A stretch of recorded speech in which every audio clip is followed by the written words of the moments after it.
Time now for Behind the Headlines and some stories that have caught our eye. It seems like it's not just American Democrats celebrating Joe Biden's running mate, Kamala Harris. The Washington Post says the pick has sparked delight in India and Jamaica. Protests in Belarus have entered the fourth day. Police are using live bullets. The Novaya Gazeta says they're shooting to kill. We'll take a look at the Financial Times as the British Home Secretary Priti Patel takes on Ben and Jerry's after the ice cream company criticised her stance on migrant crossings. And previously unheard of, Los Angeles Times reports Thai protesters are demanding curbs on the King's powers. With me to review these stories are political commentator Claire Purcell and French-Algerian journalist Nabila Ramdani. Ladies, good to have you with me.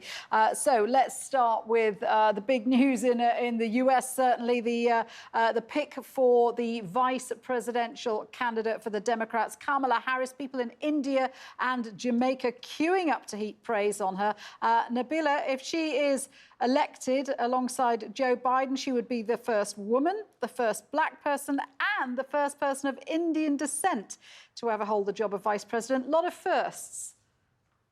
Indeed, and there are clearly many reasons why lots of people are delighted about the choice of Kamala Harris as Joe Biden's running mate. And as you said, they are not just American Democrats. And if she's successful, Harris will become the first black woman and South Asian American to become vice president of the US.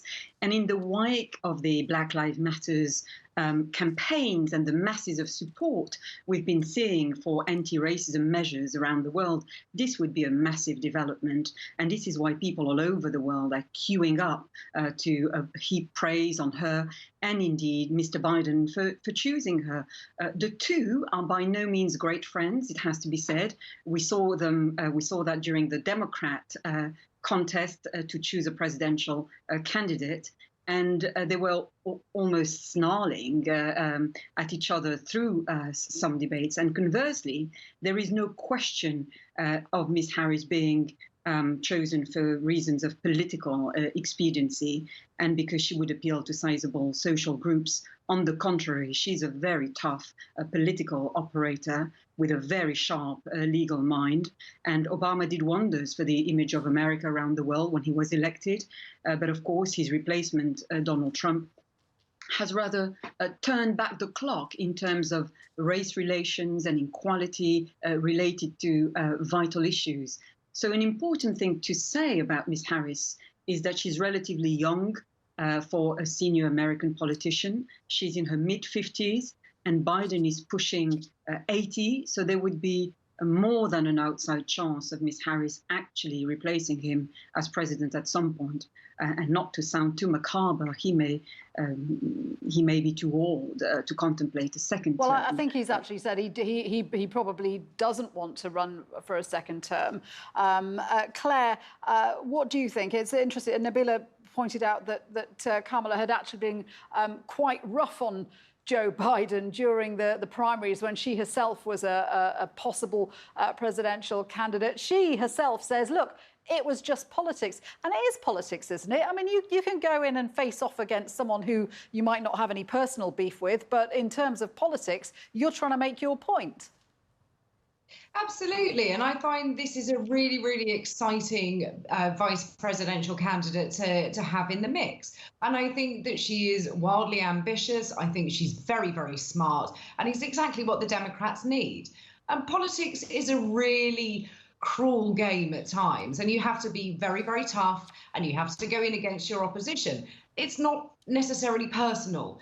You have to be able to stand up for yourself, especially as a woman. And I find that in British politics, that it is incredibly hard being a woman. You have to almost be tougher than tough. And that's what she has. Yeah, and I was going to say, really... Claire, when you say it doesn't get personal, it might well get a little personal from the Republican point of view, because they're going to go in all guns blazing, aren't they? They are. And I think what's interesting is they don't quite know how to attack this yet. They are looking for which way round they can use, probably against crime and punishment, and when she was Attorney General in California. So they'll look at that background, but they haven't quite come out with their attack plan yet. And I think that will be really, really interesting when they do. Let's move on to Belarus. The third night of protests in Belarus. Interior Ministry said police fired back with live bullets. Nabila, police have been accused of brutality. I mean, we always seem to be talking about police brutality, but the crackdown in Belarus is really shocking. Yes, indeed, and it really is. We seem to be seeing street protests all over the world right now, and most of it is very disturbing indeed. But the violence in former Soviet Union countries is often exceptionally violent, and police are actually using live fire in the southwestern city of Brest now. And there have been some terrifying scenes videoed showing savage attacks, not least of all in Minsk and other cities. And beyond protesters and police, there are numerous reports of journalists being attacked, which is always a sign that things are getting particularly nasty. And the main reason for all this is corrupt elections. The European Union has condemned the election of Alexander Lukashenko as president on Sunday as neither fair nor free, and he officially won with 80% of the vote, which of course sounds like a ridiculous figure for anyone of us who really know what democracy looks like. And there were numerous anti-democracy measures that have been imposed since then, including a popular website being jammed and the internet that has been shut down at times.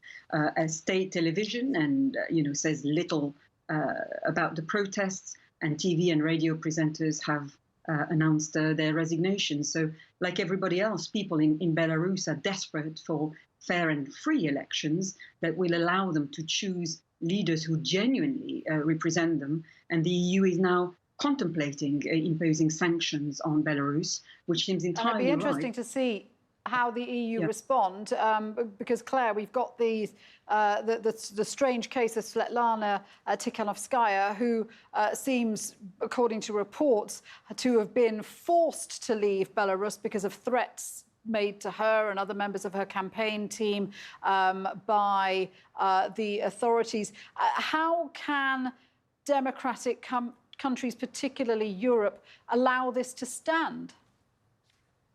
I don't think they can allow it to stand. And I think what you've seen from the Lithuanian president by offering Svetlana a visa to stay in the country, but also the Prime Minister then putting out a call to Latvia and to Poland to come as a group to mediate the situation.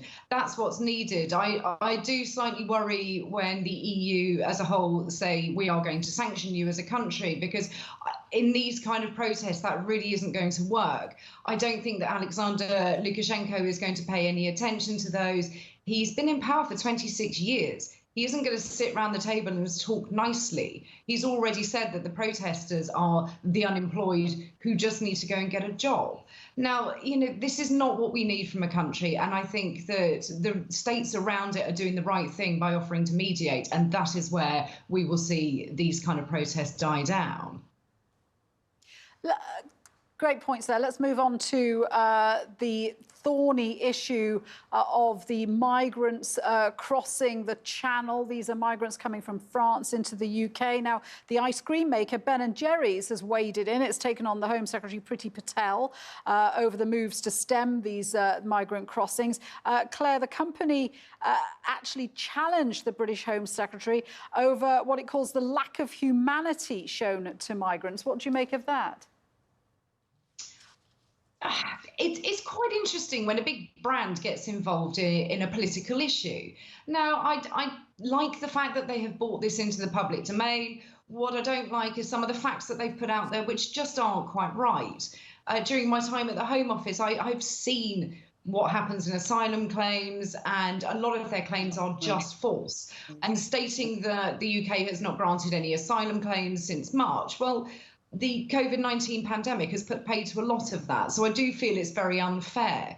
The UK is very humane when it comes to looking at vulnerable people and resettlement. And, to have a big brand like that come out and say you're not humane, I think is really quite unfair. There are a lot of problems in the system. I know that, I've seen them, but I don't think that you can say that the whole nation is inhumane and is not looking at the problem in a holistic manner, because they are. It is just one very, very difficult subject. And the reasons one of the things I'd be interested to get Nabila's take on this, because one of the things that the company was complaining about, and then they're not alone, is the language that we use to describe migrants. We call them illegal, or they are called illegal, and there's this intimation that they're coming across because they think the benefits might be better in the UK.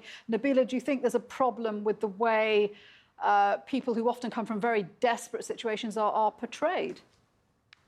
Yes, very much so. And I have to say that this snarly incident absolutely encapsulates the style of Conservative politician Priti Patel, and I certainly do not mean this in a good way. What originally happened is that Ben & Jerry's, a perfectly respectable ice cream company, put together a thread condemning Ms. Patel's typically aggressive approach to dealing with small boats arriving in Britain from France with asylum seekers on board. And the thread was fact-based and reasonable, not least of all in the way it criticised Ms. Patel, who is on the right of her party and indeed a passionate Brexiteer.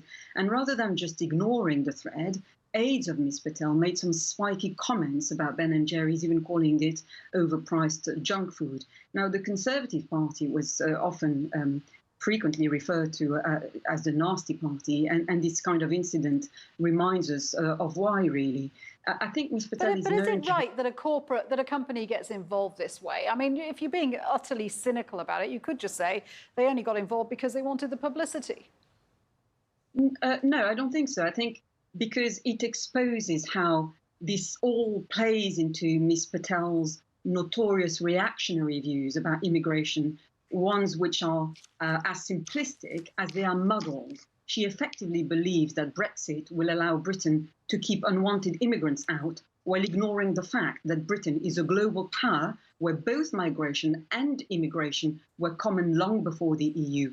Immigration will continue because Britain wants to remain a global power and indeed to trade with countries like France. And this means maintaining Calais-Dover as a fluid border which people can easily move across.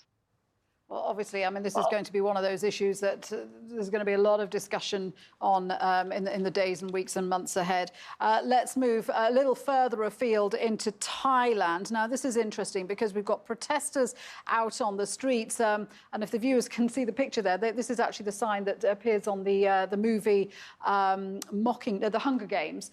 And these are protesters breaking a taboo about criticising the king.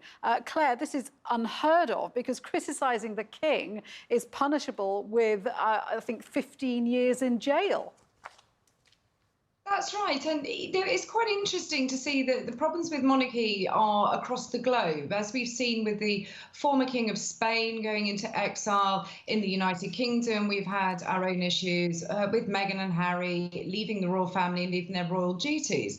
I think it's quite interesting that the rise up is coming now. And I think what they're looking for are some changes to the constitution to remove the monarchy from having a political decision, which I do think is right. They shouldn't interfere with politics of the country. The monarchy is there as a head of state. The Queen in the United Kingdom manages to keep that line pretty well drawn. And I just think that we need to be very, very careful when looking at these protests and thinking how awful it is, because I do think there's a point that you need to understand what's motivating the anti-democracy riots in Thailand, as well as in Belarus, as we've just discussed. And it has been across Europe recently. There is a lot of feeling that the elites have everything and a lot of people are just surviving on basic rations. Yeah, and the people out on the streets here are very young. They're high school, university students. Nabila, apparently the King of Thailand is barely in Thailand. He's actually living out in Germany with 20 concubines, I understand. Blimey. Well, we're in the year 2020. Obviously a busy man. Very busy indeed, by the sound of it. But, it never surprises me, as you said, these are educated and idealistic young people rising up against monarchy, and we're in the year 2020. And Thai protesters have broken a long-standing taboo, risking lengthy jail terms to criticise the king. But the crown is a very obvious target for pro-democracy students, wherever they are in the world. First of all, the Thai students targeted the government itself, calling for its dissolution and democratic reforms. And now they are going for the king, as it were, whom they are they see as personifying the country's unjust accumulation of wealth. And this is, as you said, highly unusual for Thailand. We're going to have to leave it there, but great to speak with you both. Thank you very much indeed for joining me. Claire Purcell, Nabila Ramdani. And that's it for this edition of Behind the Headlines.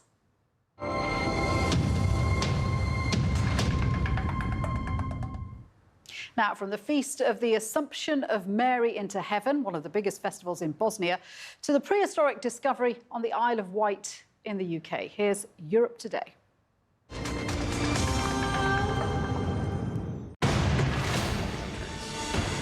The tide's turning. There's no doubt about that. Against untrusted networks and toward the values of free nations. Speaking in Prague on Wednesday, U.S. Secretary of State Mike Pompeo took the opportunity to warn Europe of commercial ties with Huawei, China's 5G network provider. The Chinese telecom giant is considered a threat by Washington due to its lead in fifth-generation technology. He also advocated a reduction in Europe's energy dependency on Russia. Medjugorje in South Bosnia is celebrating one of its biggest festivals, the Feast of the Assumption of Mary into Heaven. Over a 9-day period leading up to the feast, pilgrims traditionally practice public or private prayer. But this year, the coronavirus has kept away tens of thousands of Catholic worshippers. Despite an attempt to follow social distancing regulations by holding all masses outside, not all the pilgrims got the message. In Venice, a new environmental project hopes to restore the health of its lagoon. The rich variety of fish and birds inhabiting the tidal marshland are under threat from the rising salt content of the water caused by man's destruction of freshwater vegetation. And finally, a prehistoric discovery on the Isle of Wight in the UK. Paleontologists confirmed on Tuesday that these two fossils are from a relation of the T-Rex. Estimated to be 4 meters in length, Vectorovannator inopinatus was a hollow-bone dinosaur that roamed what is now the south coast of Britain about 115 million years ago. From the NewsHour here in London, there's more after the break.